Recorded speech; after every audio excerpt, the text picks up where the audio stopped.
the teacher was coming, and he did not realize that the teacher was close by. He said, Oh, Sim and Tis had he come. and we had him. And then he called me and said, Musa Sirishafi, come forward. He talks very slowly. and math teachers can be brutal. Were your math teachers brutal? Like extremely straight. He's calm, he's cool. Okay. And he talks very slow. Okay. And then he said, is that my name? That's the brutality I'm talking about. Even though he's calm, but you can see how he reacted in that situation. To see two slaps. That's the brutality I'm talking about. I went to Malaysia. A friend of mine came and said, let's go to the club. Oh. I said, then you can go, I will be here. Because I'm the kind of person that doesn't like loud noise. Okay. I never like loud noise. So I told them, you can go, don't worry about me, you can go. And then sometimes they come and say, Hayat, have you been to social place? I say, no, let's go. I say, okay, don't worry, you can go. Because I don't like going out much. Okay. And that actually benefited me because programming requires you to sit in one place for a very long time. And a simple problem can take you 2 days, 3 days to solve. Oh. Yeah, it does. Especially when the problem has something to do with the distance. So you'll be looking for the problem and you will not be able to see it. And sometimes it's just a comma. Wow, just a comma, and it takes you 2 days to solve. Yes. Wow. Especially with programming language that doesn't have that doesn't show you where the errors are and all. So learning takes time, dedication, and that I put in. I put in the hours. I learned. And then just a few weeks to resumption, I then take back my books for the next semester we're coming into. And then I brush them through. So that was a high level of proactiveness. Yes. Always being prepared before the main. So usually when I don't go to classes.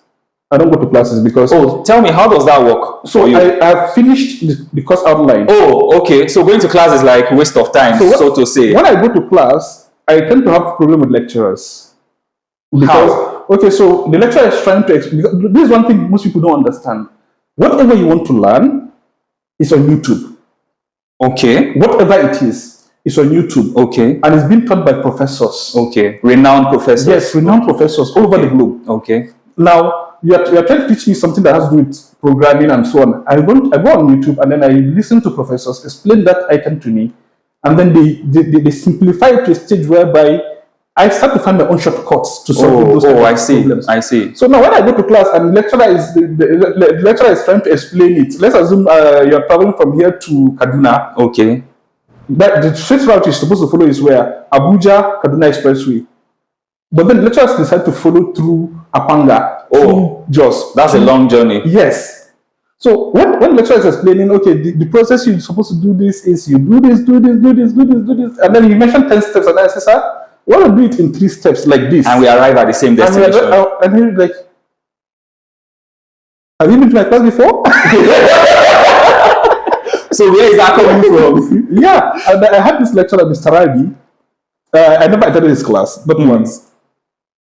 The very first time I attended the class I was informed that we were going to have tests. Okay. So I went to write the test, and then he cancelled it. Because you've not been meeting up with attendance, I guess. No, he cancelled the test and started to hold the class. Okay. So when he was explaining something, I said, sir, all this long process you are explaining, why not let's do it this way and then we arrive at the destination? So what was the response? He said, okay, yeah, you can do it. If you want to, you can do it like that. You can do it. I said, no problem. We continue the class, and then he brought out something again, and then I explained that okay, we can do it. So he said, yes. Have you been like that before? I said, no, sir. He said, oh, okay. Now, my argument is this. If I get an A in your course, yes, how do you explain it that I don't come to your class? That's true. If I get a B in your course, how do you explain that I don't come to your class? I have attended the class already. And most of our courses requires practical. So when we go for practical classes, I tend to have people around me that we work together. So they understand me very well. And most of our assignments that were given back then, I will not be in class sometimes when the assignments are given. But then I will be the group leader of the assignment. How does that work? So before the assignment is given, some of my colleagues, my classmates will tell me, I'll be in your group.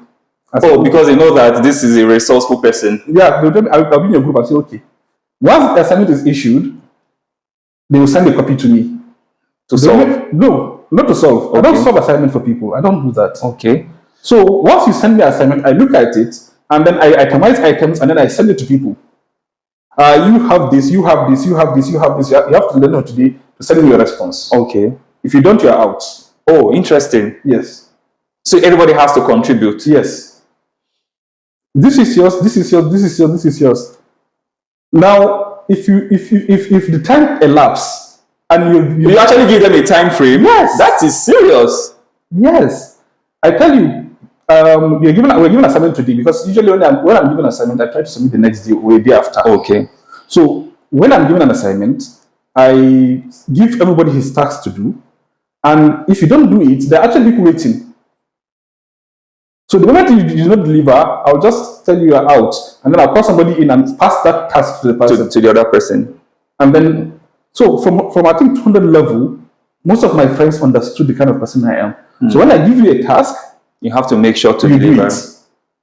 You just do it. Once you do it, you turn it back to me. I go through, I compile it, and then I send it to the lecturer. Say, sir, based on the assignment you've given us, this is what we're able to do. Is there anything that you think we can add to this to make it better?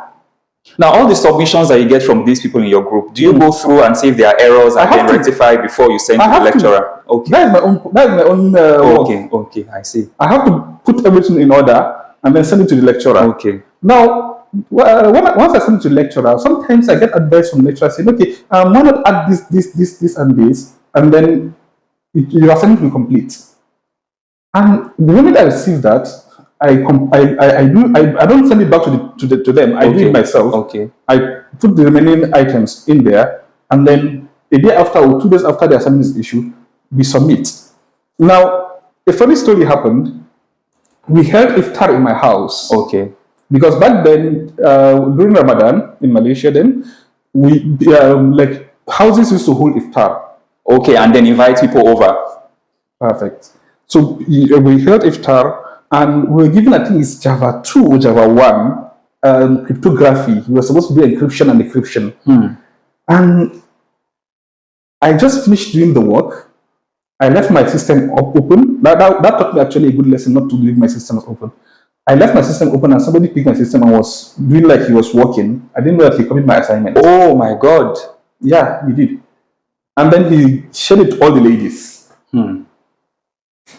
And before I could submit, your solution has gone out already. My submission has already been submitted. So how did you solve that? How did you resolve it? It was simple, really. Okay.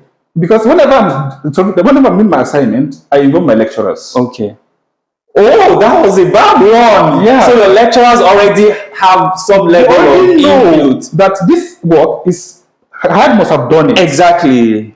And then when they submitted, he said, the first person that submitted, the lecturer looked at it and said, this is Hayat's work. I think Mr. Mahdi Zarabi. Wow. I think, not Habib Babai. What was the name of this lecturer? I didn't know. He said, this is Hayat's work. And then I submitted my own copy to him. And then he said, yes. Exactly. So it's proven and it's clear now. Most students don't understand that just because you are giving, because we learned this the hard way from secondary school. Okay. When your teacher at secondary school give you assignment, you don't ask questions. It's true. You just want to take it home and Just do it take it however home and you go want and to. solve it. But that's not how it should be. That's not how it should be. But sometimes, from what I also noticed, in our secondary school days, sometimes the assignments are meant to be like a punishment. Like the teacher solves the easiest ones in class and then gives you the most difficult ones as assignment. And sometimes you don't really have the chance to ask questions. You are meant to go home and solve it however you can solve it and bring it back. Yeah, but that is wrong. That's kind of the narrative that we were exposed to when we were growing up. Yeah, but that is wrong. It's wrong, really. Because, okay, you've solved this. But did you notice that as well? Yeah, okay. Well, thank God for us, we had our math teacher. I can't remember his name, but I remember his nickname. Okay. We called him Mantisa. He slapped one of my classmates over that. Over the nickname? Yeah. One of my closest friends, we grew up together back in, when we were in life camp then. Okay. Musa Saidu Shafi, he's with customs service now, I think, or somewhere. and the teacher was coming, and he did not realize that the teacher was close by. He said, Oh, "See, Mantis had he come," and we had him, and then he called me and said, "Musa Sirishafi, come forward." He talks very slowly. and maths teachers can be brutal. Were your maths teachers brutal? Like extremely strict. He's calm, he's cool. Okay. And he talks very slow. Okay. And then he said, "Is that my name?" That's the brutality I'm talking about. Even though he's calm, but you can see how he reacted in None that of us expected situation. to see two slaps. That's the brutality I'm talking about. But it's wrong for teachers to say, "Okay, I've given you assignment, go and solve it." No, Yeah. some students don't understand. Some students need help to reach to that particular promised land. Exactly. So if you don't provide that assistance to them, then they will not reach to that destination. Nah.